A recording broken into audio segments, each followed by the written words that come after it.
There, this is Pam Perry, and we are here today at Pam Perry's Picks.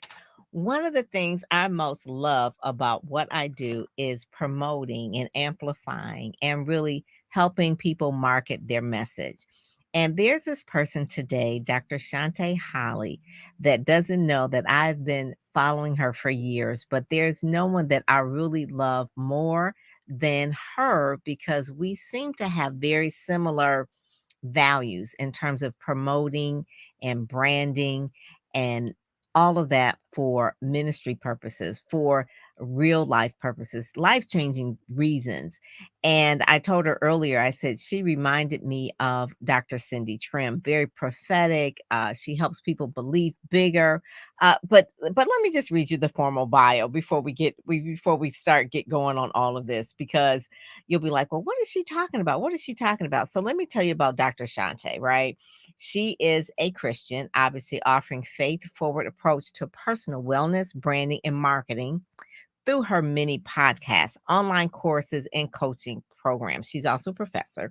For many years, she's learned to experience life as a professor, writer, certified life coach, helping believers realize their personal vision and turn their gifts into personal brands. You can see why I love her, right?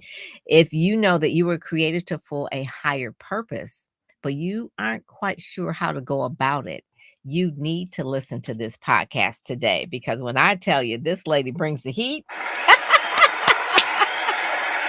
oh my God. Oh, Dr. Shanté, welcome, welcome. You have a book.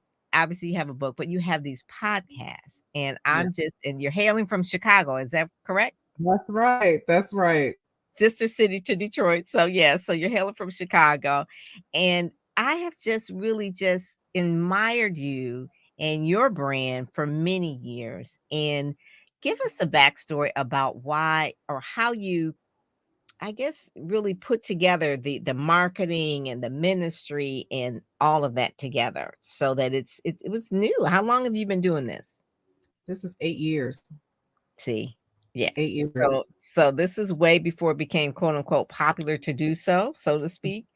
And you've been doing this. Name your podcast, your podcast or your channels. So, hosting two podcasts. So one is Whole and Complete podcast, which focuses juxtaposition between faith and wellness, so mental health and wellness and faith, and then Believing Bigger podcast, which gets into overcoming those obstacles, positioning yourself in personal branding, and all of that. So those are my two portals. Yes, and Believing Bigger is when I first found you, Mhm. and you were talking about branding and marketing. I was like, wait a minute. I said, this is kind of different here, and I just really started following you on Twitter and just stalking you and just seeing all the things that you were doing. And then, of course, obviously the book, the devotional book. So tell us a little bit about that so people can get it on Amazon. So the devotional book is called Believing Bigger, a 31-day faith journey. And I wrote that book in 2016 when I was experiencing some tremendous upheaval in my life. It's amazing the things that you can create when you are in the valleys of your life. And Mhm. I had this tremendous call. It's like, what have I learned? Okay, how have I grown? And what needs to be shared? And that is actually how I got into all of this. Like, literally, I was at the kitchen sink washing dishes. And I felt like I heard God say to me, "You're going to start a podcast." And I said, "Who?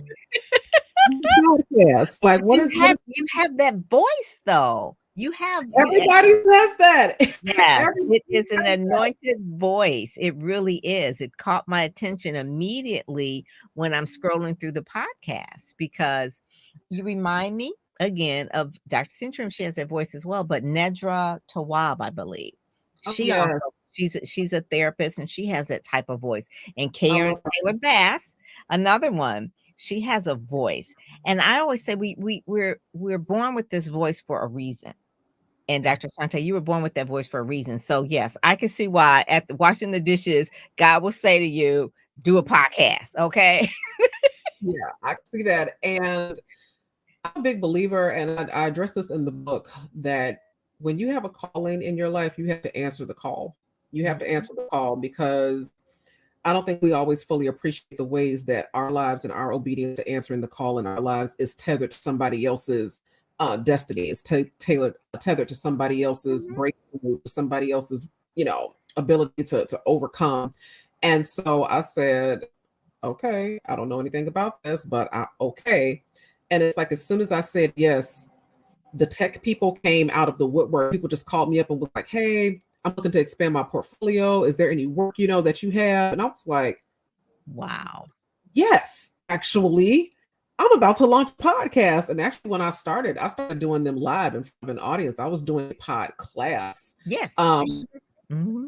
I heard it. And that was an experience. And the branding and the marketing piece, here's what I came to find is that there were a lot of really talented and gifted individuals in the faith community, but didn't have any real clear direction, especially out of churches, and about how to package that, how to monetize that, yes, and how to leverage that in ways, that could help people amplify their gifts, but also pay their bills. And so I stepped into that space, and people came to me and they said this was the missing piece. It's not just the strategy, it's the faith-based component that comes with it that clicks into place for me. And I realized that was a real gap in the market. And before I knew it, that podcast had blown up. Yes. And really, you did video podcasts too. So you were doing them live, and then you actually started doing them. I mean, probably the whole transition of podcasting, because in 2020, people started really like, oh, I'm gonna do a podcast, because we were all close in, right? But at this point, you were doing it before, and you were doing them live, and then I think you were doing SoundCloud. And so, what are you using now? Just in terms of how you've evolved and how you're doing them now, because you've got two going now. Yeah. So you can find me on Apple Podcasts. You can find me on Spotify. And I looked at my analytics, and most of my audience comes through Apple Podcasts. You can still find Believing Bigger on SoundCloud. However, what I also found was that social media, so that component of being able to film parts of your podcast while they were happening. So, we love this microphone because you could be looking like any old thing, but all that matters is you have a message. But then once, TikTok started coming into the scene and Instagram Reels started coming into the scene, then you had to pivot so that, the algorithm will be friendly to you and you can position yourself so that they can continue to hear the message. And people have to see you, and that's one of the things. Your YouTube channel there, I see the videos there, and you've got your hat on and that sort of thing. I was wondering if you were going to wear your hat today, because I was like, I could go grab my hat. So right now, I got my afro do it to it. If I had my braids, I probably would have a hat on. Because that was pretty much like a signature thing of you as well. Yes. So the devotional that you did was really your own personal journey, and you put it on paper, or did you sit down and say, I want to write a 31-day devotional and it's going to, help people? How did it come about? So it was my personal journey. So I was going through a divorce, and I was suddenly a single mother, and suddenly had to manage all of the things, the responsibilities of a household. And I can't think of a quote unquote worst time to be writing a book. But when I tell you, that's how I know this is God's work. I said, because if I'd had my choice in it, I definitely would have been like, I'm going through some things right now, so I'm going to need to double back and circle back.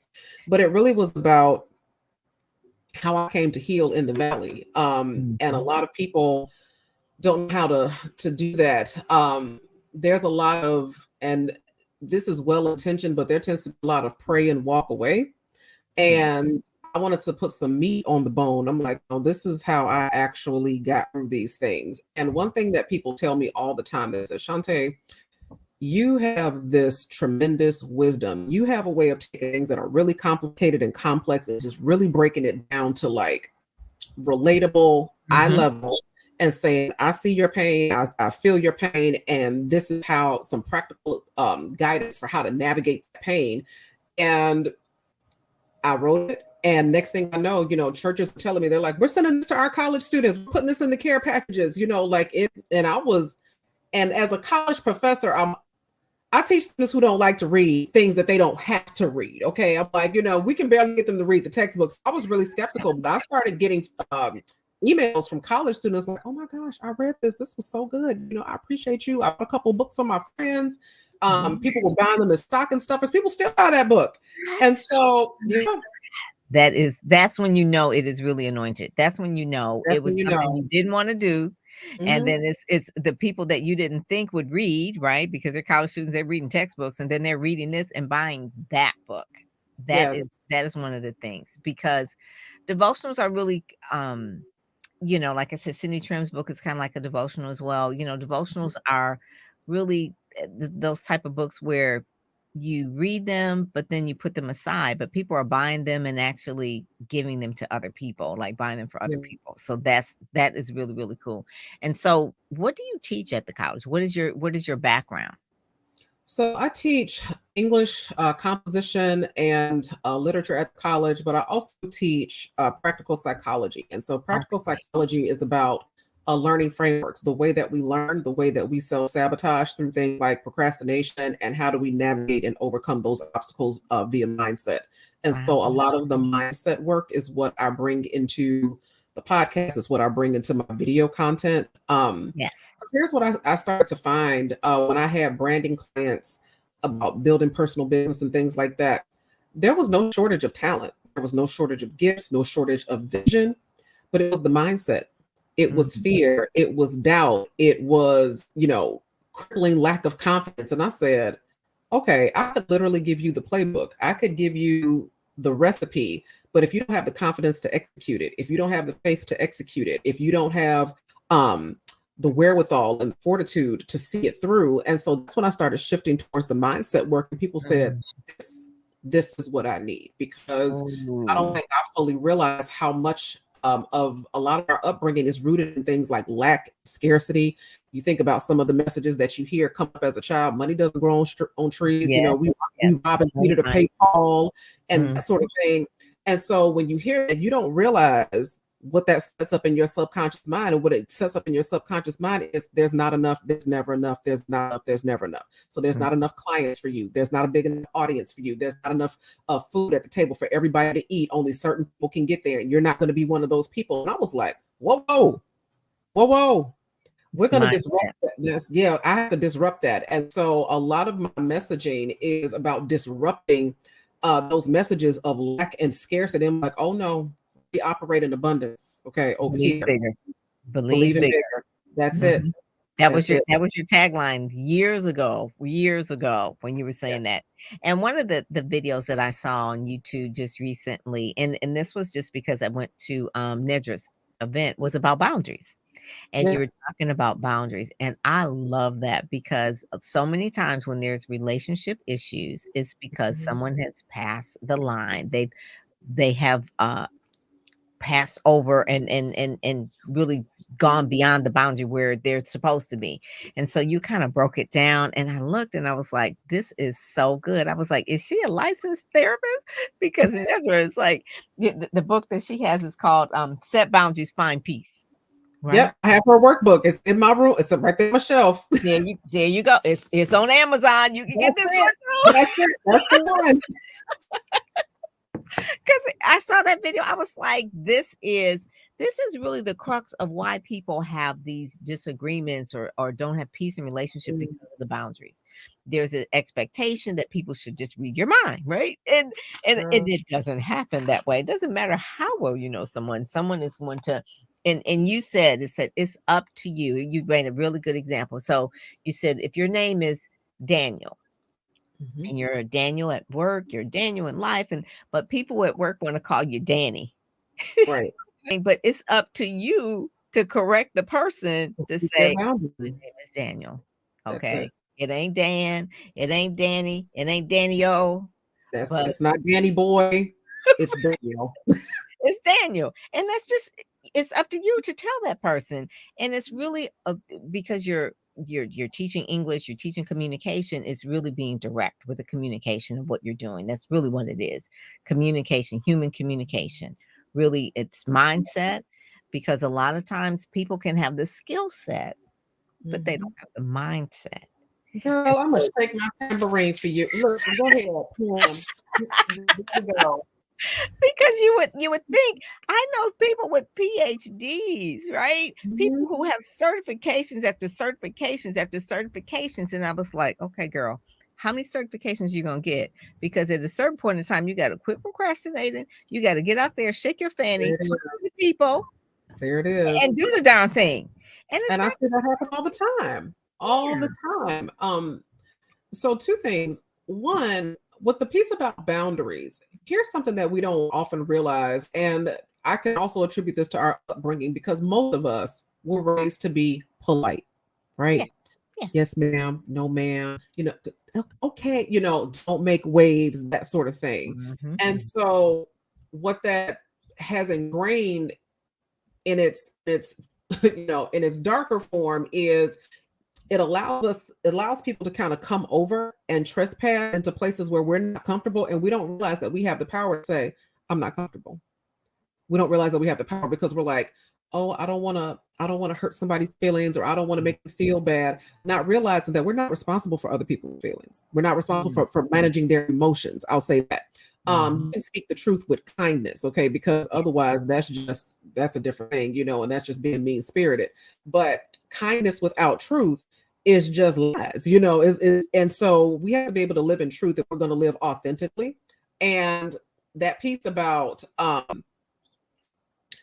not being willing to settle for even like those little slights. I'm a big believer that we teach people how to treat us by the way that we treat ourselves. And so it's like what you allow and what other people seeing you allow, it teaches people like, oh, okay, well, I can trespass into these places because you don't have any boundaries set up. You haven't exercised your power. Oh, they can trust. Yeah, you teach people that they can trespass if you're not setting up your own boundaries. There you go. That There it is is. so key. I remember there's certain songs that I can't think of the one by Jill Scott. I wish Karen could come back. I want to say, is it Hate on Me, Hater? I can't think of it. That's one Was of her songs. Yes, it's one of her songs, and it just really is like that empowering kind of thing, like what you said, that no one ever told you that you're responsible for how other people are feel. You were never told that as a kid. It's like, you just be polite, you sit there, you just watched and don't talk. But that one song I remember, Hate on Me, Hater, or whatever, it was just kind of like, you know what, you're gonna do what you're gonna do, so it's okay. I'm gonna be There me. I'm gonna be me. And then the other piece of it, and you talked about how people have the skill set, but they don't have the mindset. When people are like, I need to buy another book, I need to hire another coach, I'm like, you know enough to get started. And what tends to happen, you're right, it's a procrastination technique, because as long as I'm in class, as long as I'm under somebody's coaching, as long as I'm still reading the books, I don't have to be responsible for taking action. Ooh, that If I is take so action good. and it doesn't work out, I'm not prepared to deal with, how it is when it doesn't work out. So I'll just keep, circling the wilderness until I reach the promised land. And I'm like, that's not how this works. The wilderness was never supposed to be the permanent destination. The wilderness was supposed to be a pass through so that you could recover, okay, and get your bearings. And then ultimately, the promised land was always a part of the deal. But too many of us get caught up in the wilderness, and we just keep circling under the guise of, I'm still learning more, I don't know enough, I'm not really an expert, who's going to listen to me? And it's like, honey. That's something that's big real now, and I never heard it growing up, but it's just recently, the imposter syndrome. And it just seems like over the last, I don't know, 10 years or so, when people say, oh, it's the imposter syndrome, I was like, what is that? It's like when people imposter syndrome is when you feel like you might be found out because you don't know as much as you say you know, or something. I said, is that kind of like fake it till you're making this? Is no, not really, because imposter syndrome is internal. You're feeling like you really don't know and that you're going to be found out. I was like, wow, that's a very bad place to live. It is. Imposter syndrome, when you feel like you can't authentically show up because you feel like you lack the credentials, you feel like wherever you got, you happen to be in the right place at the right time. So it's kind of like going to this something that they call attribution theory. So to what do you attribute your success? And when you have imposter syndrome, you tend to attribute it to, oh, my cousin hooked me up. Oh, I was in the right place at the right time. Oh, they didn't have a lot of applicants. So, I'm sure they just gave it to everybody. And it's as opposed to, I attribute this to the fact that I worked hard. I attribute this to the fact that I studied. I attribute this to the fact that I made sacrifices. I attribute this to the fact that I invested. I attribute this to the fact that, I had faith and I journaled and I believed and I healed, So to where do you place the emphasis for your success? And when you have imposter syndrome, you attribute it every place else but you. I get that. Oh my God. Yeah. And I think social media may play a part of it, because over the last few years, it's really been really, really crazy. But I think imposter syndrome does have a bit of play in terms of how people see themselves, because they're doing that comparison thing all the time.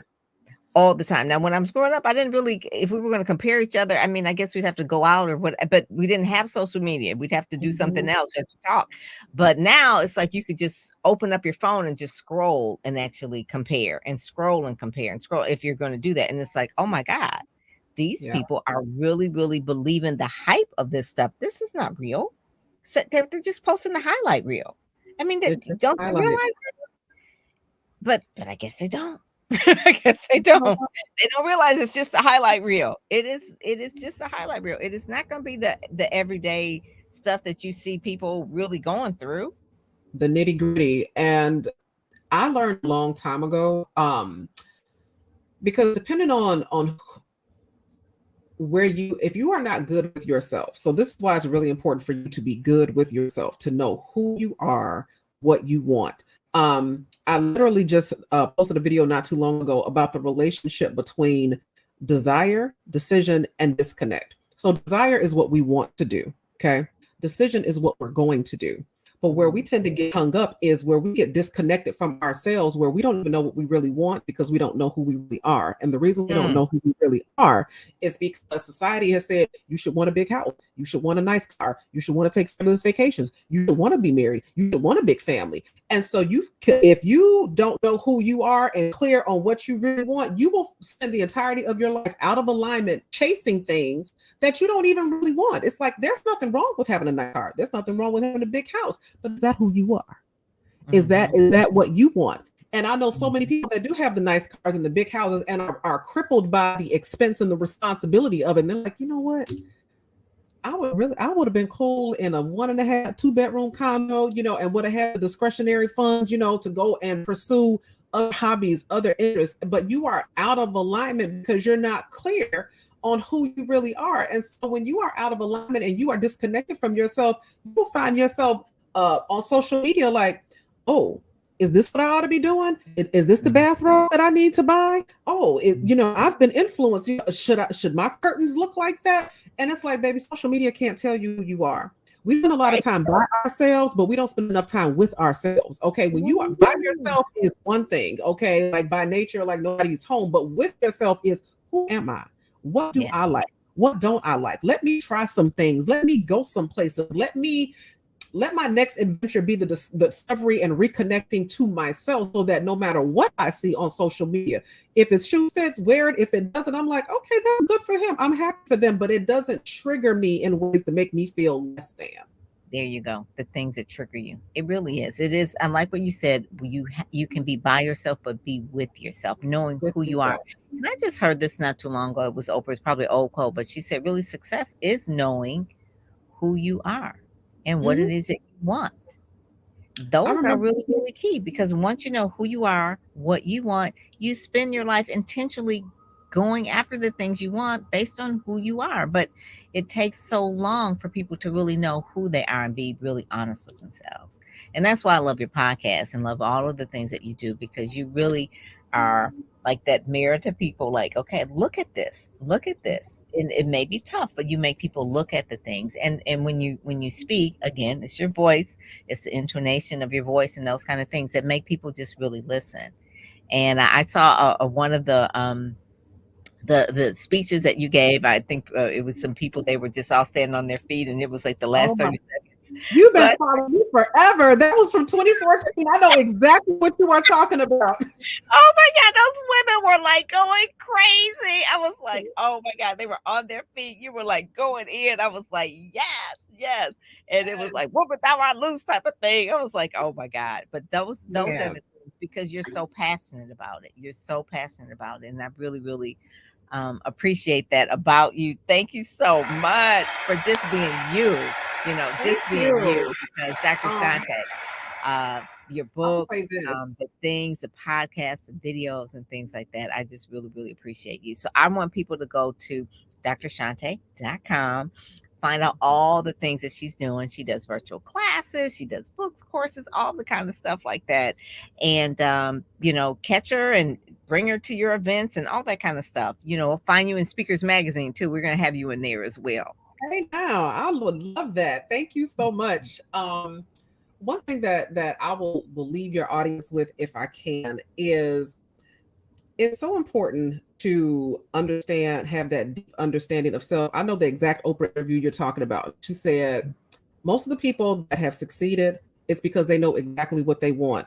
When you know Yes. exactly what you want, that means that everything else aligns. So now I'm pursuing things that are in alignment. And I tell people all the time, there's been a woman, a hospice nurse, she did this for 20 years with people who were transitioning out of life. She said, they all said, like, with amazing regularity, like the same 5 things. And the number one thing that people who had reached the end of their life said in terms of their regrets was, I wish I had had the courage to live a life that was true to myself instead of one that people expected of me.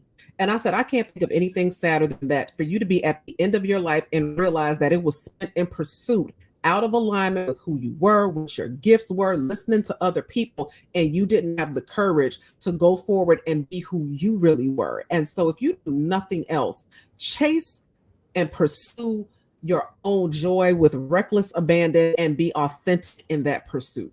That is it. That is it. That is that is so true. That is so true. I love that. Well, Dr. Shanté, thank you so much. You are just a hop, skip, and a jump away from Detroit. I want to know when you're coming here, speaking, doing something. We're like sister cities, or I go to Chicago if you have something. So let me know about that as well, because I definitely want to support you Absolutely. in all the things that you do and everything. So thank you so much for coming on. People get her books. It's there at the link below on Amazon. Make sure that you click it and get it. Buy 1, buy 2, buy 3, buy a lot of them, give them away. Like she said, people are using those to give away to college students or anyone that's in life transition. So thank you so much for joining us today. Thank you so much for having me, Pam. It was a pleasure. All righty. Take care. All right. Bye-bye. Bye-bye.